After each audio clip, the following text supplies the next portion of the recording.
காலையில எழுந்தா தும்மல், நின்னா தும்மல், படுத்தா தும்மல்னு தும்மிக்கிட்டே இருக்கீங்களா? நான் சொல்றதை ஃபாலோ பண்ணுங்க. இதுல இருந்து ஒரு ரிலீஃப் கிடைக்கும். திஸ் இஸ் டாக்டர் ஜாக், உங்க ENT சர்ஜன். அலர்ஜின்றது ஒரு காமன் ப்ராப்ளம் தான். 20 to 40% ஆஃப் த பாப்புலேஷன்ல கண்டிப்பா எல்லாருக்கும் அலர்ஜி இருக்க தான் செய்யும். ஸோ இதோட மெயின் ரீசன் என்ன அப்படின்னா, நம்ம ஏற்கனவே என்கவுண்டர் பண்ண டஸ்ட்டை திரும்ப நம்ம என்கவுண்டர் பண்ணும்போது நம்ம பாடி ப்ரொடியூஸ் பண்ற அப்நார்மல் இம்யூன் ரெஸ்பான்ஸ்னால வரக்கூடிய கெமிக்கல் ரியாக்ஷனால தான் இந்த தும்மல் எல்லாமே வருது. ஸோ இந்த அலர்ஜி எக்ஸ்போஷரை ப்ரிவென்ட் பண்றதுக்கு நீங்க காமனா என்ன பண்ணலாம் அப்படின்னா, நீங்க நிறைய டைம் ஸ்பெண்ட் பண்ணக்கூடிய உங்க பெட்ரூம்லயோ லிவிங் ரூம்லயோ இருக்கிற மேட்ரஸ், உங்க பெட்டிங்ஸ், உங்களோட பில்லோஸ் அண்ட் குழந்தைங்க இருக்காங்க அப்படின்னா அந்த சாஃப்ட் டாய்ஸ் எல்லாத்தையுமே நல்லா வாஷ் பண்ணிட்டு சன் ட்ரைடா ஒரு 6 hours வச்சுட்டு அப்புறம் யூஸ் பண்ணுங்க.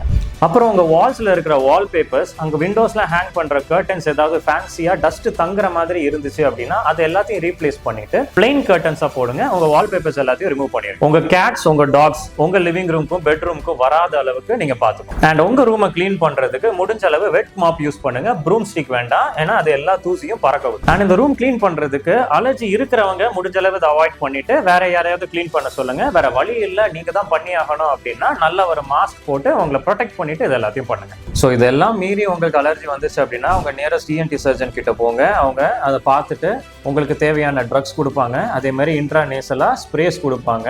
ஸோ அது போட்டாலே ஓரளவு கம்ப்ளீட்டாவே ஒரு கியூர் கிடைக்கும். ஸோ அலர்ஜி பத்தின ஏதாவது டவுட்ஸ் இருந்துச்சு அப்படின்னா மறக்காம கமெண்ட் பண்ணுங்க.